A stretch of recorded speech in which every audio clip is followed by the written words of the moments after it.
So it has begun. Lent has arrived. Or we've arrived, depending on your perspective.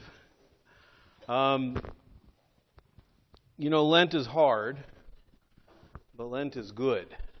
And I want to focus this week on a few reflections on the goodness of Lent. And one of the goodnesses that I want us to think about is the fact that we receive a blessing from Lent that every generation has received. But I think our generation has needed this particular gift more than any others. And that is the gift of slowing down and just being, as they say these days, in the moment. The fact that people have to talk about being in the moment as if it's a goal, especially an elusive one, tells us how rare being in the moment has become. Well, for most generations, people could remember things. They could anticipate things, but they didn't have nearly as much noise, ideas, words as we have. And so we're constantly pulled back or drawn forward in the complexity and the busyness of life. And so I think we're going to benefit more than any previous generation in the church's attempt to get us to slow down and then just to be right where we are and right when we are with the world actually as it is. So I want to talk over tonight or the next few nights just very briefly about what do we find when we stop and we notice what's really going on. Tonight, the church gave us words to pray at the very first moments of Lent. In fact, these words, in a sense, usher in the Lenten time for us. And that is our prayer that God would not turn his face away from us. And the reason we find that prayer so important, maybe urgent, is that we find ourselves afflicted. We are afflicted. Probably all of us in different ways are afflicted physically. We have pains, we have ailments, and in our busy, complex, and often crazy world, we're not encouraged to tend to the fact that if we are afflicted, to notice it, to acknowledge it, to accept it. I was with Father David just less than an hour ago. And by the way, he sends his love to all of you. It's a miracle to see him sitting up and talking and reflecting on the beauty of life. This is somebody who had open heart surgery literally this morning. It's really a miracle. So he sends his love to all of you, and he asks all of your forgiveness, and he extends his forgiveness. He's going to celebrate the Lent a little bit differently this year. But he looks good and he sounds great. But I said to him something, not because I notice anything, but what I say often to heart patients, because it's very common for heart patients to go into a period of depression. One of the reasons that happens is that as a heart patient, you've gone through a life-saving procedure. If we were not living in the early part of the 21st century, perhaps maybe at the end of the 20th century, Father David wouldn't be with us today. The procedure that he underwent is relatively new, that previous centuries didn't have.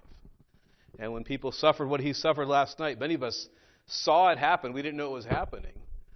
It was happening before Vespers, during Vespers, after Vespers. That would have left people in previous generations dead. And yet there he is, talking with us, praying with us. Keith and he were going through Vespers and praying Vespers when I walked in. And so the gratitude of having that life-saving gift can, and this is what I warn about if we're not careful, can overshadow the acknowledgement of something else. And that is, as a heart patient, he's afflicted. He's recovering not only from what would have been a life-ending injury to his body, but all the trauma of the treatment itself. And what heart patients often do is they don't acknowledge, because of all the goodness and gratitude, they don't acknowledge the difficulty. And they bury it, and they don't think about it. They don't reflect on the fact that Their heart was sitting out on a table, not moving for minutes, if not hours. And if we don't reflect on an affliction like that, or any of our afflictions, we get depressed. We get depressed because we're spending all our energy hiding from the afflictions of life. And if we're not afflicted physically, some of us may not be, maybe we're afflicted economically or emotionally.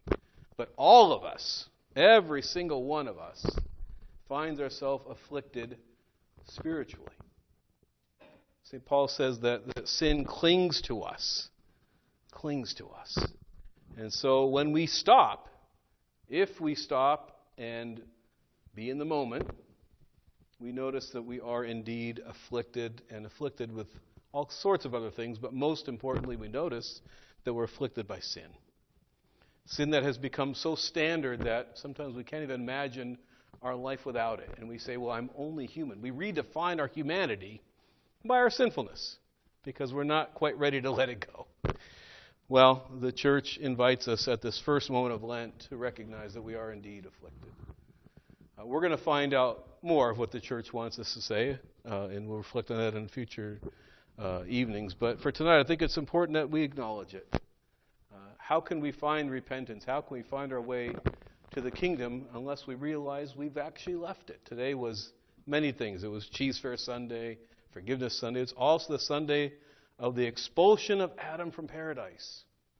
And the hymns we heard last night at Vespers and this morning talk about Adam finding himself outside the gates of paradise and weeping, lamenting the situation that he got himself into.